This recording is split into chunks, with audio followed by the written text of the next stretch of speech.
जय हिंद दोस्तों, स्वागत है आप सभी का एक बार फिर से आपके अपने YouTube चैनल सॉफ्ट स्टडी में। मैं हूं सौरभ और एक बार फिर से आपके साथ हूं एक और नई वीडियो को लेकर। तो दोस्तों, आज की इस वीडियो में डिस्कस करेंगे एनवायरनमेंट के टॉप 100 मोस्ट इंपॉर्टेंट क्वेश्चंस को मध्य प्रदेश शिक्षक भर्ती परीक्षा वर्ग 3 के लिए। जैसा कि आप जानते हैं, मध्य प्रदेश शिक्षक भर्ती परीक्षा जो वर्ग 3 का आपकी परीक्षा है, जो एग्जाम है आपका 5 मार्च से होने वाला है और इसके संबंध में पीईबी के द्वारा संकेत दे दिया गया है। जो आपकी रूल बुक थी उसे री अपलोड किया गया था, री वेरीफाई करके। तो इसका अर्थ यही है कि जो आपका एग्जाम है कब से होगा, 5 मार्च से होगा। मध्य प्रदेश शिक्षक भर्ती परीक्षा वर्ग 3, ठीक है, कब से होगी आपकी? 5 मार्च से होगी।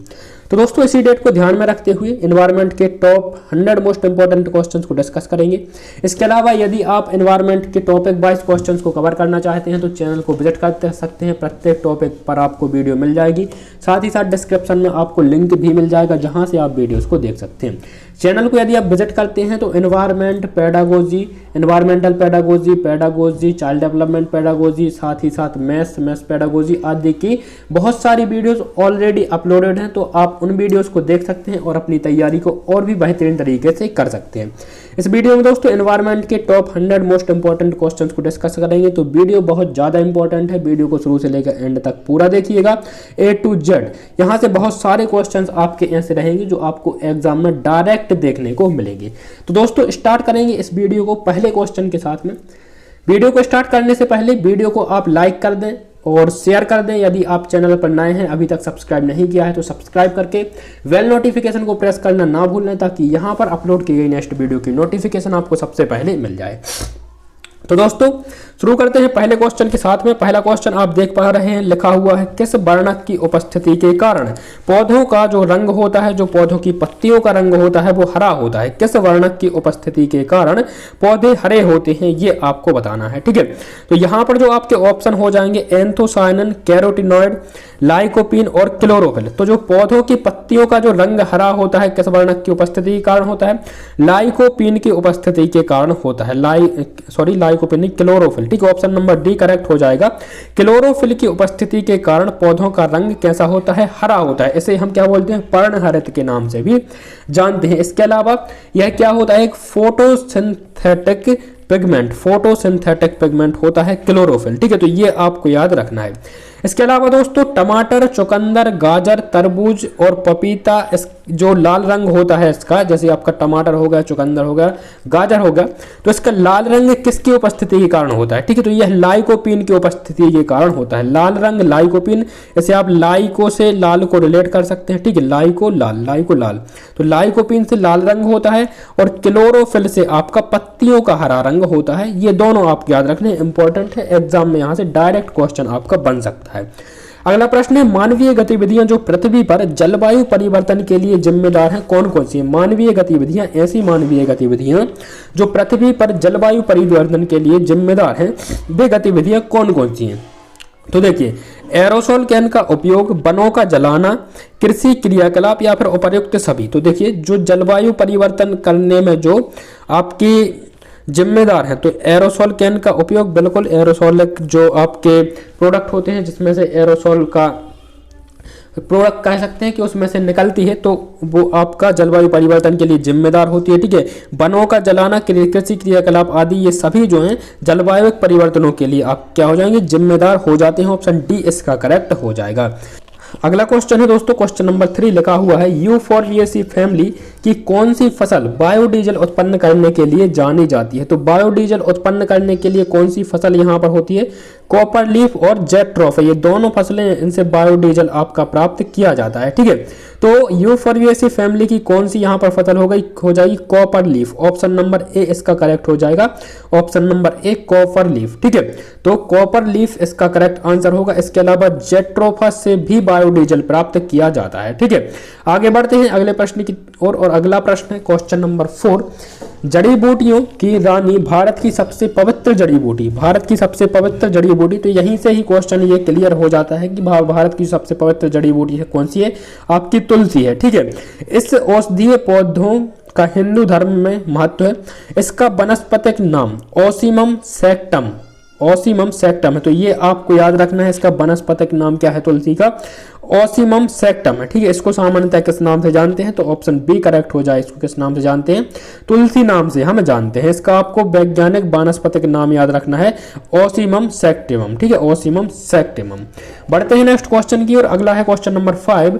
पीने के सुरक्षित पानी को क्या कहते हैं, पीने के सुरक्षित पानी को क्या कहते हैं। तो देखिए, ताजा जल, पीने योग्य पानी, आसुत जल या फिर नल का पानी। तो देखिए, नल का पानी अभी ये यहाँ पर क्लियर नहीं है कि नल का पानी पीने योग्य हो भी सकता है और नहीं भी हो सकता है। ठीक है, ताजा पानी यहाँ पर पीने योग्य हो भी सकता है और नहीं भी हो सकता है। आसुत जल जिसे हम डिस्टिल वाटर बोलते हैं, और डिस्टिल वाटर का उपयोग कहाँ पर किया जाता है, बैटरियों में किया जाता है। ठीक है, तो ऑप्शन नंबर बी ही इसका करेक्ट हो जाएगा। पीने के सुरक्षित पानी को क्या बोलते हैं, तो पीने योग्य पानी हम यहाँ पर बोलते हैं। ठीक है, ऑप्शन नंबर बी करेक्ट हो जाएगा। अब देखिए, जो पृथ्वी है, पृथ्वी का जो पूरा भाग है, पृथ्वी के पूरे भाग में से कितने प्रतिशत, 71% भाग पर क्या है आपका जल है। कितने प्रतिशत, 71% भाग पर। लेकिन 71% जल में से मात्र 3% जल, कितने प्रतिशत, 3% जल जो है वो आपका पीने लायक है, बाकी समुद्रों में खारे पानी के रूप में जमा है। और इस 3% जल में से भी कितना, 2.4%, कितना 2.4% जो जल है वो आपका हिम जल है, मतलब बर्फ के रूप में पृथ्वी के ध्रुवों पर, जो आपका उत्तरी ध्रुव है, दक्षिणी ध्रुव है, इन ध्रुवों पर आपका और हिमालय आदि में जो है 2.4% जल, इसमें से कितने पीने योग्य पानी में से इतना जल आपका बर्फ के रूप में मौजूद है। इसके अलावा 0.6% जल ही ऐसा है, 0.6% जल ही ऐसा है जिसे हम पीने में उपयोग में ला सकते हैं। ठीक है, तो ये सभी आपको यहाँ से इतनी डिटेल याद रखनी है जल के संबंध में। बढ़ते हैं नेक्स्ट क्वेश्चन की तरफ। अगला है, वर्ष 1974 की गैस भोपाल गैस त्रासदी निम्नलिखित में से किस गैस के रिसाव के कारण हुई थी। वर्ष 1984 की भोपाल गैस त्रासदी निम्नलिखित में से किस गैस के रिसाव के कारण हुई थी। तो देखिए, वर्ष 1984 की जो भोपाल गैस त्रासदी है कहां पर हुई थी आपकी, भोपाल में कब हुई थी, तो 2 दिसंबर को। कब हुई थी दोस्तों, 2 दिसंबर को भोपाल गैस त्रासदी आपकी हुई थी। लगभग 15,000 लोगों की इसमें जान गई थी और कई हजार लोग इसमें अपंग और अपाहज, अंधे भी हो गए थे। कौन सी गैस के रिसाव से हुई थी, तो methyl isocyanate. Option number B इसका करेक्ट हो जाएगा, मिथाइल आइसोसाइनेट गैस का रिसाव हुआ था। और कौन सी कंपनी थी, तो यह दोस्तों उर्वरक बनाने वाली यूनियन कार्बाइड। कौन सी, यूनियन कार्बाइड एक विदेशी कंपनी थी, इस कंपनी से रिसाव हुआ था मिथाइल आइसोसाइनेट का। ठीक है, तो ये आपको याद रखना है। बढ़ते हैं नेक्स्ट क्वेश्चन की तरफ। अगला है, विश्व पर्यावरण दिवस कब मनाया जाता है, विश्व पर्यावरण दिवस कब मनाया जाता है। तो देखिए, विश्व पर्यावरण दिवस दोस्तों कब मनाया जाएगा, यहाँ पर 5 जून को, सभी जानते हैं, सिंपल क्वेश्चन है, 5 जून को मनाया जाता है विश्व पर्यावरण दिवस। इसके अलावा ये चारों इंपॉर्टेंट है आपका, 2 दिसंबर, 16 सितंबर और 11 जुलाई। तो 2 दिसंबर को क्या मनाया जाता है, 2 दिसंबर को मनाया जाता है राष्ट्रीय प्रदूषण नियंत्रण दिवस।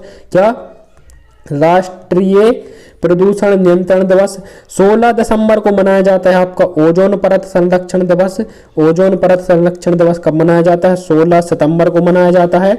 11 जुलाई को मनाया जाता है विश्व जनसंख्या दिवस। विश्व जनसंख्या दिवस मनाया जाता है 11 जुलाई को। तो ये चारों आपको याद रखने हैं। ठीक है, यदि हम 16 सितंबर की बात करते हैं तो हमें यहाँ पर एक और याद रखना होगा, 14 सितंबर। 14 सितंबर को क्या मनाया जाता है, तो राष्ट्रीय हिंदी दिवस मनाया जाता है 14 सितंबर को। ठीक है, तो ये 4-5 जो दिन है यहाँ से सभी आपको याद करके रखने होंगे। ठीक है, बढ़ते हैं अगले क्वेश्चन की तरफ। अगला है, एम.एस. स्वामीनाथन है। एम.एस. स्वामीनाथन एक क्या थे, पारिस्थितिकी वैज्ञानिक थे, पत्रकार थे, कृषि वैज्ञानिक थे या फिर पक्षी वैज्ञानिक थे। तो एम.एस. स्वामीनाथन क्या थे दोस्तों, यह एक कृषि वैज्ञानिक थे। ऑप्शन नंबर सी इसका करेक्ट हो जाएगा, कृषि वैज्ञानिक। ठीक है, जब एम.एस. स्वामीनाथन की बात आती है तो बात यहाँ पर क्या होनी चाहिए, हरित क्रांति की। हरित क्रांति की, भारत में हरित क्रांति का जनक किसे माना जाता है, तो भारत में हरित क्रांति का जनक एम.एस. स्वामीनाथन को जाना जाता है। स्वामीनाथन को हरित क्रांति का जनक। अगला क्वेश्चन है दोस्तों, क्वेश्चन नंबर 9 लिखा हुआ है, wild life institute of India, भारतीय वन्यजीव संस्थान, भारतीय वन्यजीव संस्थान कहाँ पर स्थित है। तो देखिए दोस्तों, wild life institute of India या भारतीय वन्यजीव संस्थान कहाँ पर स्थित होगा? आपका देहरादून में स्थित है। ऑप्शन नंबर डी इसका करेक्ट हो जाएगा, देहरादून। ठीक है, देहरादून उत्तराखंड में स्थित है आपका wild life institute of India. बढ़ते हैं नेक्स्ट क्वेश्चन की तरफ। अगला है, प्रकाश संश्लेषण के दौरान हरे पौधे निम्न में से किसे सोख लेते हैं? प्रकाश संश्लेषण के दौरान हरे पौधे निम्नलिखित में से किसे सोख लेते हैं? तो प्रकाश संश्लेषण के दौरान जो हरे पौधे होते हैं वह किसे सोख लेते हैं? यह कार्बन डाइऑक्साइड को सोख लेते हैं। ऑप्शन नंबर ए इसका करेक्ट हो जाएगा, कार्बन डाइऑक्साइड को सोख लेते हैं और ऑक्सीजन को क्या कर देते हैं? छोड़ देते हैं। नेक्स्ट क्वेश्चन है, अपशिष्ट पदार्थों को खाने वाले जीवों को क्या कहा जाता है? ऐसे जीव जो अपशिष्ट पदार्थों को खाते हैं उन्हें क्या कहा जाता है? तो ये जीव होते हैं दोस्तों मृत भक्षी होते हैं। ऑप्शन नंबर बी करेक्ट हो जाएगा। अपशिष्ट पदार्थों को खाने वाले जीवों को क्या कहते हैं? मृत भक्षी कहते हैं। ठीक है, पृथ्वी के संतुलन बनाए रखने के लिए यह जीव बहुत महत्वपूर्ण होते हैं।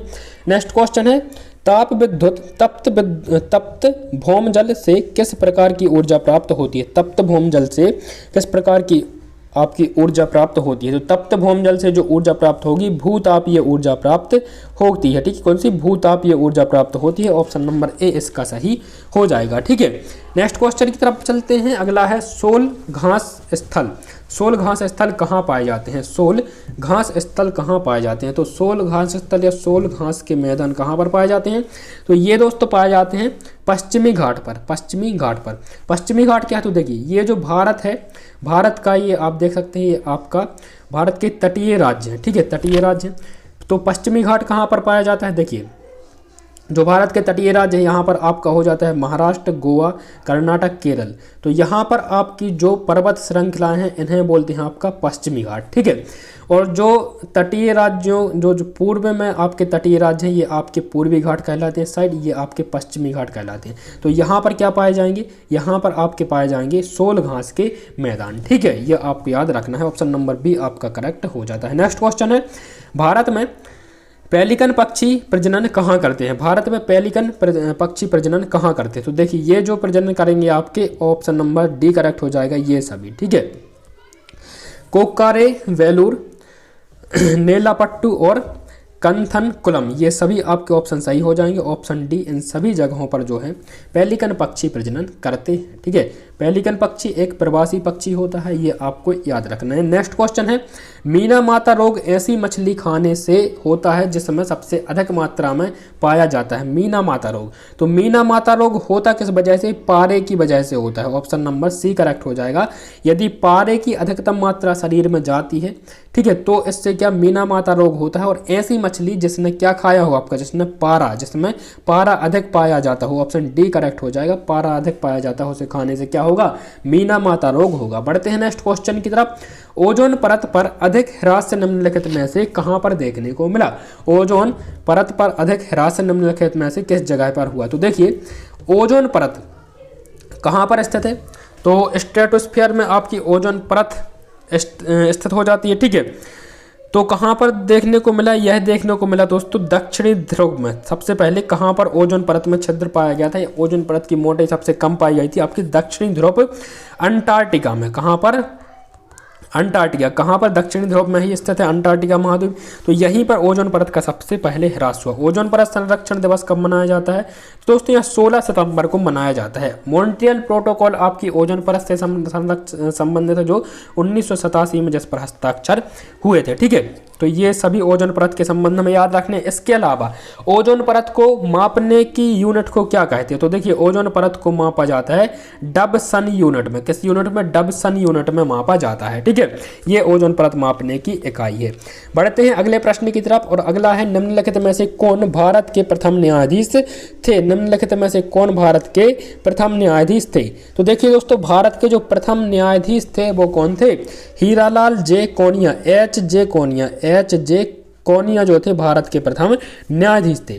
भारत के वर्तमान मुख्य न्यायाधीश कौन है? उच्चतम न्यायालय के भारत के वर्तमान जो है मुख्य न्यायाधीश कौन है, ये आपको कहाँ पर बताना है? कमेंट में बताना है। ठीक है, प्रथम तो एच जे कोनिया थे, वर्तमान कौन है ये आपको कमेंट में बताना है। ठीक है, नेक्स्ट क्वेश्चन है, लोकसभा और राज्यसभा की संयुक्त बैठक किसके द्वारा आयोजित की जाती है? लोकसभा और राज्यसभा की संयुक्त बैठक किसके द्वारा आयोजित की जाती है? तो देखिए, जो भारतीय संसद है, भारतीय संसद किससे मिलकर बनती है? आपकी लोकसभा से, राज्यसभा से और राष्ट्रपति से। ये जो संसद होती है, संसद आपकी लोकसभा, राज्यसभा और राष्ट्रपति से मिलकर, तीनों से मिलकर बनती है। ठीक है, क्या यहाँ पर पूछा गया संयुक्त बैठक किसके द्वारा आयोजित की जाती है? तो राष्ट्रपति के द्वारा, ऑप्शन नंबर बी इसका करेक्ट हो जाएगा, राष्ट्रपति।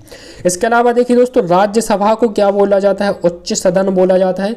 लोकसभा को क्या बोला जाता है? निम्न सदन बोला जाता है। ठीक है, राज्यसभा की कितनी सीटें हैं? 250 अधिकतम सीटें हो सकती हैं। लोकसभा की कितनी? 552 अधिकतम सीटें हो सकती हैं। ठीक है, तो ये सभी आपको याद रखने हैं। नेक्स्ट क्वेश्चन है, संविधान के किस भाग में पंचायती राज व्यवस्था संबंधी प्रावधान किए गए हैं? संविधान के किस भाग में पंचायती राज्य व्यवस्था संबंधी प्रावधान किए गए? तो देखिए दोस्तों, भाग 9 संविधान का भाग 9 जो है, इसमें पंचायती राज्य व्यवस्था संबंधी प्रावधान किए गए हैं।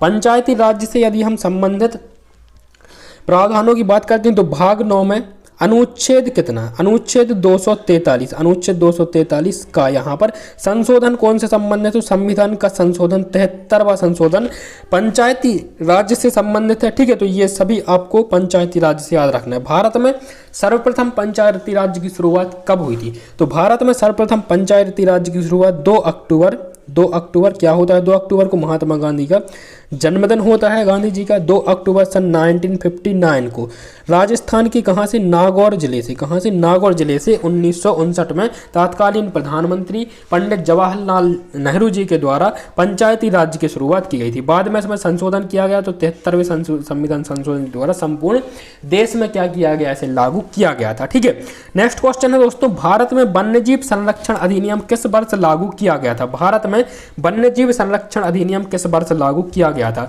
तो देखिए दोस्तों, भारत में जो वन्यजीव संरक्षण अधिनियम लागू किया गया, यह किया गया आपका 1972 में। कब? 1972 में भारत में वन्यजीव संरक्षण अधिनियम लागू किया गया। ठीक है, बढ़ते हैं नेक्स्ट क्वेश्चन की तरफ। मीठे पानी की कल्स पर परियोजना, मीठे पानी की कल्स पर परियोजना आपकी कहां पर स्थित है? बंगाल की खाड़ी में, बुलर झील में, खंबात की खाड़ी में या फिर मारियाना गल्फ में। तो मीठे पानी की जो कल्पसर परियोजना आपकी है कहां पर? खंबात की खाड़ी, गुजरात में। ठीक है, गुजरात के निकट खंबात की खाड़ी में यह परियोजना अवस्थित है। ठीक है, नेक्स्ट क्वेश्चन की ओर बढ़ते हैं। जल की कठोरता को दूर करने की प्रक्रिया को क्या कहा जाता है? जल की प्रक्रिया, कठोरता को दूर करने की प्रक्रिया को क्या कहा जाता है? ठीक है, तो देखिए, जो आपका साधारण जल होता है, जो कठोर नहीं होता है, उस जल को क्या बोलते हैं? हम मृदु जल बोलते हैं। क्या बोलते हैं? मृदु जल बोलते हैं। तो यहाँ पर सामान्य सी बात है, यदि कठोर जल को यहाँ पर क्या किया जाएगा? कठोरता को दूर किया जाएगा, तो कैसा बनाया जाएगा? उसे मृदु बनाया जाएगा। ठीक है, पीने योग्य जल को बनाया जाएगा। तो ऑप्शन नंबर बी करेक्ट हो जाएगा, जल का मृदुकरण। ठीक है, जल की कठोरता को दूर करने की प्रक्रिया को क्या बोलते हैं? जल का मृदुकरण। अब जल 2 प्रकार से कठोर होता है। एक प्रकार के कठोर जल को उबाल के आपका मृदु बनाया जा सकता है, और एक दूसरे प्रकार का जल कह सकते हैं कि वो ज़्यादा कठोर होता है। ठीक है, यहाँ पर यदि डीप में जाएंगे तो हम केमिस्ट्री में पहुँच जाएंगे, जो पढ़ने की आवश्यकता नहीं है। वहाँ पर कैल्शियम कार्बोनेट आदि के वहाँ पर बाइकार्बोनेट पाए जाते हैं, जिसकी वजह से वो ज़्यादा कठोर आपका हो जाएगा। ठीक है, तो उसको उबाल के नहीं बल्कि केमिकल की मदद से उसे मृदु बनाया जाता है। ठीक है, अगला क्वेश्चन है दोस्तों, क्वेश्चन नंबर 22 लिखा हुआ है जल की। अब थोड़ा सा स्पीड में कवर करते हैं यहाँ पर। ठीक है, जल की कठोरता को दूर करने की प्रक्रिया को क्या कहा जाता है? जल की कठोरता को दूर करने की प्रक्रिया को क्या कहा जाता है? देखिए, जल की कठोरता को दूर करने की प्रक्रिया को बोला जाता है जल का मृदुकरण। क्या बोला जाता है? जल का मृदुकरण। जो कठोर जल होता है, कठोर जल की पहचान क्या होती है? तो जो साबुन होता है, साबुन का झाग कठोर जल में नहीं बनता है। ठीक है, या फिर कम बनता है, वो आपका कठोर जल होता है। इसके अलावा जो आपका मृदु जल होता है, उसमें साबुन का झाग बहुत अच्छे तरीके से आपका बनेगा। ठीक है, तो ये 2 प्रकार से कठोर जल होता है। जो कम कठोर होता है वो उबालने से ठीक हो जाता है, जो ज़्यादा कठोर होता है वो आपका केमिकल उसमें मिला देते हैं, फिटकरी वगैरह, तो उससे वो आपका ठीक हो जाता है। ठीक है, तो यहाँ पर देखिए ऑप्शन बी करेक्ट हो जाएगा। जल की कठोरता को दूर करने की प्रक्रिया को जल का मृदुकरण बोलते हैं। बढ़ते हैं नेक्स्ट क्वेश्चन की तरफ। अगला है संसार के स्वच्छ जल का कितने प्रतिशत हिमानी बर्फ के रूप में भंडारित है? संसार के स्वच्छ जल का कितने प्रतिशत हिमानी बर्फ के रूप में भंडारित है? तो देखिए संसार में जो स्वच्छ जल है कितना, तो संसार में जल कितना है, तो पृथ्वी के 71% भाग पर जल है, ठीक है। और इस 71% में से कितना 97% आपका समुद्रों में है, 97 जो कि खारा है और पीने योग्य नहीं है, स्वच्छ नहीं है। मात्र 3% जल ही ऐसा है जो पीने योग्य है। इसमें से भी आपका कितने प्रतिशत, मात्र 0.6% जो आपका नदियों में है, झीलों में है, उसे हम यूज कर सकते हैं, उसे हम पी सकते हैं, ठीक है। और आपका वाष्प के रूप में आकाश में जिसकी वर्षा होती है मात्र 0.6% जो कि पीने योग्य पानी उपलब्ध है, ठीक है। और यहाँ पर देखिए जो पीने योग्य 3% पानी है, इस 3% का भी आपका 70%, ऑप्शन नंबर ए करेक्ट हो जाएगा। इसका कितना 70% पानी बर्फ के रूप में आपका जमा हुआ है उत्तरी ध्रुव पर, दक्षिणी ध्रुव पर, हिमालय क्षेत्रों में और भी जो बर्फ के आपके क्षेत्र है वहां पर आपका जमा हुआ है 70% स्वच्छ जल पीने योग्य जो कि आपका है, ठीक। तो ऑप्शन नंबर ए इसका करेक्ट हो जाता है। बढ़ते हैं नेक्स्ट क्वेश्चन की तरफ। अगला है अम्ल वर्षा होने का क्या कारण है? अम्ल वर्षा होने का क्या कारण है? तो देखिए अम्ल वर्षा होने का कारण है दोस्तों सल्फर डाइऑक्साइड। जो आपके वाहन होते हैं, वाहनों से निकलने वाली जो उसमें से आपकी कार्बन डाइऑक्साइड के साथ सल्फर गैस भी निकलती है, सल्फर डाइऑक्साइड। तो यही जो है सल्फर डाइऑक्साइड आकाश में जाती है और आकाश में ये एक बादल के रूप में वहां पर बन जाती है। वर्षा के साथ में ये जब नीचे आती है तो क्या होती है, ये अम्ल वर्षा कराती है, जिसमें जो एसिटिक रेन आपकी जिसे हम बोलते हैं, इसमें एसिड होता है, आपका अम्ल होता है, ठीक है। सल्फर डाइऑक्साइड होती है, ये नाइट्रोजन के साथ जाती है आकाश में, नाइट्रोजन ऑक्साइड के साथ क्रिया करके क्या बनाती है, नाइट्रस अम्ल बनाती है। और बारिश के साथ में यही जो नाइट्रस अम्ल है ये नीचे आता है और अम्ल वर्षा करता है, ठीक है। अगला क्वेश्चन है काजीरंगा राष्ट्रीय उद्यान कहां पर स्थित है? काजीरंगा राष्ट्रीय उद्यान कहां पर स्थित है? देखिए दोस्तों काजीरंगा राष्ट्रीय उद्यान आपका कहां पर स्थित है? असम में स्थित है। ऑप्शन नंबर सी इसका करेक्ट हो जाएगा, असम, ठीक है। असम में आपका काजीरंगा है। इसके अलावा मानस राष्ट्रीय उद्यान, कौन सा? मानस राष्ट्रीय उद्यान भी आपका असम में स्थित है, ठीक है। तो ये दोनों राष्ट्रीय उद्यान आपको याद रखने हैं। असम में जो काजीरंगा राष्ट्रीय उद्यान है किस लिए प्रसिद्ध है? तो एक सींग वाले गैंडे के लिए। इस प्रकार से आपका एक गैंडा होता है, इसकी नाक पर एक आपका सींग होता है, ठीक है। तो एक सींग वाले गैंडे की जो है इसके लिए प्रसिद्ध है असम का जो है आपका Kaziranga national park. Next question है राजीव गांधी राष्ट्रीय उद्यान कहां पर स्थित है? तो दोस्तों राजीव गांधी राष्ट्रीय उद्यान आपका स्थित है राजस्थान में। ऑप्शन नंबर बी इसका करेक्ट हो जाएगा, राजस्थान, ठीक है। राजस्थान में राजीव गांधी राष्ट्रीय उद्यान स्थित है। नेक्स्ट क्वेश्चन फूलों की घाटी। फूलों की घाटी कहां पर स्थित है? तो फूलों की घाटी दोस्तों स्थित है कहां पर?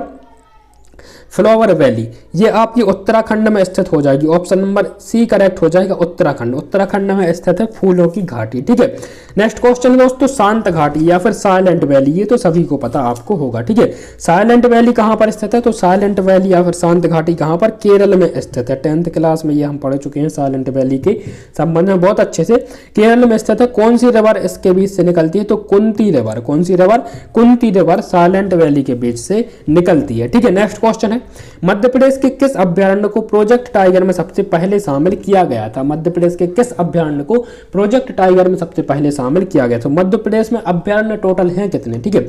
तो मध्य प्रदेश में टोटल 11 अभ्यारण्य यहाँ पर नेशनल पार्क, ठीक है। मध्य प्रदेश के किस नेशनल पार्क हो गया, किस उद्यान को आपका प्रोजेक्ट टाइगर में शामिल किया गया था? तो ये किया गया था दोस्तों आपको कान्हा किसली को प्रोजेक्ट टाइगर में सबसे पहले 1974 में प्रोजेक्ट टाइगर के अंतर्गत इसे रखा गया था, ठीक है।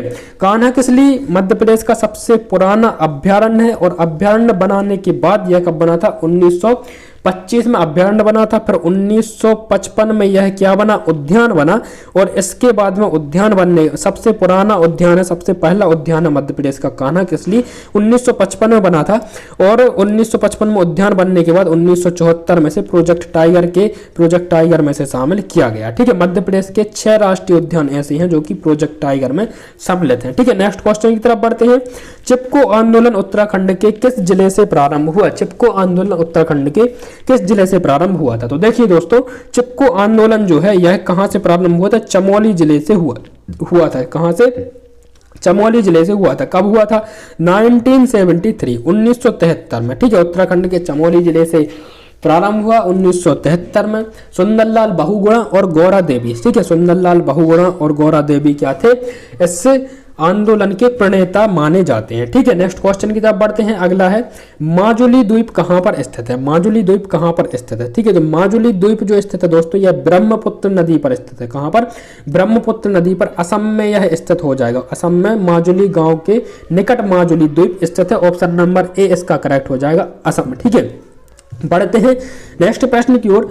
पहला पृथ्वी सम्मेलन कहाँ हुआ, पहला पृथ्वी सम्मेलन कहाँ पर हुआ, ये आपको बताना है। पहला पृथ्वी सम्मेलन कहाँ पर हुआ था, तो देखिए दोस्तों, पहला जो पृथ्वी सम्मेलन हुआ यह कहाँ पर हुआ, रियो डी जेनेरो में। ऑप्शन नंबर बी करेक्ट हो जाएगा, रियो डी जेनेरो में। रियो डी जेनेरो ब्राजील की राजधानी, और यहीं पर पहला पृथ्वी सम्मेलन आपका हुआ। ठीक है, चलते हैं नेक्स्ट क्वेश्चन की तरफ। अगला है यहाँ पर क्वेश्चन नंबर 33।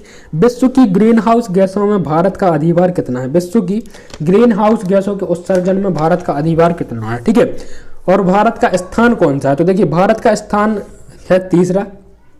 सबसे पहला आपका चीन का स्थान है, दूसरा स्थान अमेरिका का है और तीसरा स्थान भारत का है। ठीक है, ग्रीन हाउस गैसों के उत्सर्जन में जो भारत है यह टोटल विश्व की उत्सर्जित ग्रीन हाउस का 5% उत्सर्जित करता है। ठीक है, 5%। ऑप्शन नंबर ए करेक्ट हो जाएगा। कितना है, 5% है भारत का। ठीक है, नेक्स्ट क्वेश्चन की तरफ चलते हैं। अगला है विश्व की सबसे बड़ी प्रवाल भित्ति कहां पर स्थित है, तो विश्व की सबसे बड़ी प्रवाल भित्ति या मूंगे की चट्टान, मूंगे की चट्टान कहां पर स्थित है, ऑस्ट्रेलिया में स्थित है। कहां पर, ऑस्ट्रेलिया में स्थित है। ठीक है, नेक्स्ट क्वेश्चन।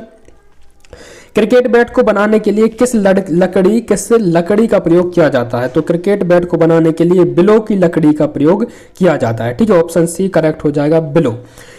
नेक्स्ट क्वेश्चन है पारिस्थितिकी तंत्र बनाए रखने के लिए कितने प्रतिशत क्षेत्र पर वन होना आवश्यक है, पारिस्थितिकी तंत्र बनाए रखने के लिए कितने प्रतिशत क्षेत्र पर वन होना आवश्यक है, तो 33%। जो टोटल भूमि है, टोटल भूमि के 33% क्षेत्र पर वन होना आवश्यक है। ठीक है, पारिस्थितिकी तंत्र को बनाए रखने के लिए। नेक्स्ट क्वेश्चन है भारत में सबसे अधिक मैंग्रोव वन कहां पर पाए जाते हैं, तो भारत में सबसे अधिक मैंग्रोव वन जो पाए जाते हैं कहां पर पाए जाते हैं, आपके सुंदरबन में पाए जाते हैं। सुंदरबन कहां पर है, ये आपका पश्चिम बंगाल में। ठीक है, पश्चिम बंगाल में सुंदरबन स्थित। देखिए जो आपकी ब्रह्मपुत्र और गंगा का जो क्षेत्र है, ठीक है, यहाँ पर सुंदरबन बहुत अधिक संख्या में पाए जाते हैं, मैंग्रोव वन यहाँ पर पाए जाते हैं। ठीक है, नेक्स्ट क्वेश्चन की तरफ चलते हैं। अगला है कौन से पेड़ पारिस्थितिकी के लिए आतंकवादी माने जाते हैं, किन पेड़ों को पारिस्थितिकी के लिए आतंकवादियों की संज्ञा दी जाती है। देखिए यूकेलिप्टस को, ऑप्शन नंबर बी करेक्ट हो जाएगा, यूकेलिप्टस या फिर सफेदा। सफेदा, ठीक है, इसी को हम यूकेलिप्टस नाम से जानते हैं और इसी को हम क्या जानते हैं, सफेदा नाम से जानते हैं। ये इसे आतंकवादी की संज्ञा दी है। क्यों दी गई है, क्योंकि देखिए यूकेलिप्टस का पेड़ है, सबसे पहले तो इसकी ऊंचाई बहुत ज़्यादा होती है और जब यह ऊंचा हो जाता है तो आप देखेंगे कि इसके नीचे दूसरे पेड़ पौधे या फिर दूसरे जो आपके वनस्पति होते हैं उसके नीचे नहीं पनप पाते हैं। इसके अलावा इसे बहुत अधिक पानी की आवश्यकता होती है, तो यह बहुत अधिक पानी भी सोखता है, इसलिए इसे आतंकवादी की संज्ञा दी जाती है पारिस्थितिकी के लिए। ठीक है, नेक्स्ट क्वेश्चन है निम्नलिखित में से कौन सा पदार्थ कार्बनिक पदार्थ नहीं है, निम्नलिखित में से कौन सा पदार्थ कार्बनिक पदार्थ नहीं है, तो देखिए लकड़ी को यदि हम जलाएंगे क्या देगा, यह कार्बन निकलेगा। ठीक है, राख निकलेगी। मिट्टी एक कार्बनिक पदार्थ है। मानव शरीर को यदि हम जलाएंगे तो वो भी एक कार्बन आपका है। ठीक है, जल जो है यह कार्बनिक पदार्थ नहीं है, ऑप्शन सी इसका करेक्ट हो जाता है। ठीक है, नेक्स्ट क्वेश्चन, किस राष्ट्रीय उद्यान का पूर्व नाम हैली राष्ट्रीय उद्यान था, किस राष्ट्रीय उद्यान का पूर्व नाम हैली राष्ट्रीय उद्यान था, तो देखिए हैली राष्ट्रीय उद्यान जो नाम था आपका जिम कॉर्बेट राष्ट्रीय पार्क, जिम कॉर्बेट राष्ट्रीय पार्क जो है इसका पूर्ण नाम हैली राष्ट्रीय उद्यान था। कब इसकी स्थापना हुई थी, सबसे पुराना मध्य प्रदेश का राष्ट्रीय पार्क है ये। कहाँ पर, 1936 में इसकी स्थापना हुई थी। कहाँ पर है, जम्मू कश्मीर में। ठीक है, लद्दाख क्षेत्र में यह जिम कॉर्बेट राष्ट्रीय पार्क था और इसका पूर्ण है मतलब जिम कॉर्बेट राष्ट्रीय पार्क है, पूर्ण नाम हैली नेशनल पार्क था। ठीक है, राजाजी नेशनल पार्क कहाँ पर है, तो ये आपका उत्तराखंड में स्थित है, राजाजी नेशनल पार्क। दुधवा राष्ट्रीय उद्यान कहाँ पर है, तो ये आपका कहाँ पर, उत्तर प्रदेश में दुधवा राष्ट्रीय उद्यान। कहाँ पर, दुधवा राष्ट्रीय उद्यान उत्तर प्रदेश में स्थित है। देखिए इसे याद करने की बहुत अच्छी ट्रिक है। दुधवा राष्ट्रीय उद्यान को कैसे करेंगे, उत्तर प्रदेश के मुख्यमंत्री कौन रहे, आपके अखिलेश यादव रहे, अखिलेश यादव। उत्तर प्रदेश के मुख्यमंत्री है। तो यादवों का जो काम होता है, यादवों का जो काम होता क्या होता है, दूध दोहना और दूध का व्यापार करना। तो इसी पे यहाँ से हम रिलेट कर लेंगे, यादव दुधवा उत्तर प्रदेश। ठीक है, तो ऑप्शन जो आपका इसका करेक्ट हो जाएगा ऑप्शन है जिम कॉर्बेट। राजा जी आपको उत्तराखंड में हो जाएगा, दुधवा आपका उत्तर प्रदेश में हो जाएगा। ठीक है, नेक्स्ट क्वेश्चन है यहाँ पर, क्वाशियोकोर नामक रोग खालिस्तान की बीमारी से होता है। क्वाशियोकोर नामक रोग किस में होता है, बच्चों में होता है। ठीक है, किसकी कमी के कारण होता है, प्रोटीन की कमी के कारण होता है। ऑप्शन नंबर बी करेक्ट हो जाएगा, प्रोटीन की कमी के कारण। जब बच्चों को अच्छे तरीके से पोषण नहीं मिल पाता है, पोषक तत्व युक्त भोजन नहीं मिल पाता है, तो क्या होता है उनमें क्वाशियोकोर नामक रोग हो जाता है। ठीक है, ऑप्शन बी करेक्ट हो जाएगा, प्रोटीन की कमी के। इसके अलावा जो बच्चों में सुकी का होता है या रिकेट्स होता है, वो आपका विटामिन डी की कमी से होता है। रिकेट्स विटामिन डी की कमी से, क्वाशियोकोर प्रोटीन की कमी से। ठीक है, नेक्स्ट क्वेश्चन है, रिक्टर पैमाने से क्या मापा जाता है। रिक्टर पैमाने से क्या मापा जाता है, तो रिक्टर पैमाने से मापा जाता है दोस्तों भूकंप। ऑप्शन नंबर बी करेक्ट हो जाएगा, भूकंप रिक्टर पैमाने से मापा जाता है। वन्यजीव सप्ताह किस वर्ष में कब मनाया जाता है। वन्यजीव सप्ताह किस वर्ष मनाया जाता है, इस प्रकार का नहीं होगा। वन्यजीव सप्ताह वर्ष में कब मनाया जाता है, तो देखिए अक्टूबर के प्रथम सप्ताह में। कब मनाया जाता है, अक्टूबर के प्रथम सप्ताह में वन्यजीव सप्ताह मनाया जाता है। नेक्स्ट क्वेश्चन है, प्रकाश संश्लेषण की प्रक्रिया में हरे पौधे क्या बाहर निकालते हैं, तो कार्बन डाइऑक्साइड बाहर निकालते हैं प्रकाश संश्लेषण की प्रक्रिया में। ठीक है, पढ़ चुके हैं। अगला है, चावल को पॉलिश करने पर कौन सा विटामिन जो है नष्ट हो जाता है, तो चावल को पॉलिश करने से देखिए कौन सा विटामिन बी, थायमिन। ठीक है, विटामिन बी को क्या बोलते हैं, थायमिन बोलते हैं हम, और विटामिन बी इसमें नष्ट हो जाता है। ठीक है, ऑप्शन डी करेक्ट हो जाएगा, थायमिन। नेक्स्ट क्वेश्चन है, लौंग एवं केसर पौधे के किस भाग से प्राप्त होते हैं, तो जो लौंग एवं केसर होते हैं ये क्या होते हैं, फूल से प्राप्त होते हैं। अध फूला फूल यह होता है। ठीक है, ऑप्शन नंबर बी करेक्ट हो जाएगा, फूल से प्राप्त होते हैं लौंग एवं केसर। नेक्स्ट है, निम्नलिखित में से कौन सा मध्य प्रदेश का राजकीय फूल है, तो मध्य प्रदेश का राजकीय फूल कौन सा है, सफेद लिली। कौन सा, सफेद लिली मध्य प्रदेश का राजकीय फूल है। मध्य प्रदेश का राजकीय खेल कौन सा है, मलखम्ब है। 2013 में मलखम्ब को राजकीय खेल घोषित किया गया था। राजकीय मछली कौन सी है, तो टोर प्यूटी टोरा है, टोर ऐसे जानते हैं हम। ठीक है, ये 2011 में बनी थी राजकीय मछली। ठीक है, इसके अलावा और मध्य प्रदेश के जो राजकीय प्रतीक है तो ये भी आपको कमेंट बॉक्स में बताने हैं। ठीक है, और बाकी आपको पता होंगे। बढ़ते हैं नेक्स्ट क्वेश्चन की तरफ। अगला है, कोई पक्षी पेड़ की ऊंचाई पर घोंसला बनाता है, तो यह कौन सा पक्षी हो सकता है, तो कलचिड़ी। ऑप्शन नंबर डी करेक्ट हो जाएगा, कलचिड़ी जो है यह पेड़ की ऊंचाई पर घोंसला बनाती है। नेक्स्ट क्वेश्चन, ऊर्जा का अप्रदूषणकारी स्रोत कौन सा है, ऊर्जा का अप्रदूषणकारी स्रोत कौन सा है, तो देखिए ऊर्जा का जो अप्रदूषणकारी स्रोत है कौन सा है यहाँ पर, सौर ऊर्जा। ऑप्शन नंबर बी करेक्ट हो जाएगा, सौर ऊर्जा जो है यह अप्रदूषणकारी स्रोत है। सौर ऊर्जा के कारण किसी भी प्रकार का प्रदूषण नहीं होता है। ठीक है, नेक्स्ट क्वेश्चन है, कार्बन डेटिंग विधि का प्रयोग किया जाता है। कार्बन डेटिंग विधि का प्रयोग किया जाता है, किस लिए किया जाता है, तो देखिए कार्बन डेटिंग विधि का जो प्रयोग किया जाता है वस्तुओं की आयु को जानने के लिए, वस्तुओं की आयु को ज्ञात करने के लिए कार्बन डेटिंग पद्धति का उपयोग किया जाता है। एक कार्बन होता है, जैसे आपकी कोई भी पुरानी वस्तु होगी या फिर किसी चट्टान को ले लेंगे, किसी कब्र को ले लेंगे, किसी भी आपकी कोई भी जो है पुरातन समय की वस्तु होगी, उसे मापने के लिए उस पर एक प्रकार का कार्बन लगा होता है जिसे C18 के नाम से जाना जाता है। C18 carbon 18। ठीक है, इस कार्बन की सहायता से पता लगता है कि यह कितने वर्ष पुराना हो चुका है, कितने साल पुराना है, 1000 साल पुराना है, 10,000 साल पुराना है, या फिर करोड़ साल पुराना है। ये कार्बन 18 के द्वारा पता चल जाता है। ठीक है, तो इसी में इसका उपयोग किया जाता है कार्बन डेटिंग पद्धति का वस्तुओं की आयु को ज्ञात करने के लिए। ठीक है, तो ये थी दोस्तों वीडियो। आज के इस वीडियो में 50 क्वेश्चन पे ही खत्म करते हैं, वीडियो बहुत लंबी हो जाएगी और इससे आगे क्या है बहुत सारे कैंडिडेट ऐसे होंगे कि यहाँ से वीडियो को छोड़कर चले जाएंगे, देखते देखते आप लोग बोर हो जाते हैं। ठीक है, तो इस वीडियो को यहीं पर समाप्त करते हैं। इस वीडियो को ज़्यादा से ज़्यादा लाइक करना है। अगले 50 क्वेश्चन आपको नेक्स्ट वीडियो मिलेंगे और वो डिपेंड करेंगे इस वीडियो की सफलता पर। ये वीडियो जितनी ज़्यादा सफल होगी उतनी ही जल्दी आपको नेक्स्ट डे इसके नेक्स्ट के नेक्स्ट डे यह वीडियो आपको देखने को मिल जाएगी, इसका जो नेक्स्ट पार्ट रहेगा। तो इसे ज़्यादा से ज़्यादा लाइक करना है, शेयर करना है। चैनल पर नए हैं, अभी तक सब्सक्राइब नहीं किया है, सब्सक्राइब करके बेल नोटिफिकेशन को प्रेस करना ना भूलें, ताकि यहाँ पर अपलोड की नेक्स्ट वीडियो नोटिफिकेशन आप सबसे पहले मिल जाए। मुलाकात होगी नेक्स्ट वीडियो में, तब तक के लिए नमस्कार, जय हिंद, वंदे मातरम, धन्यवाद।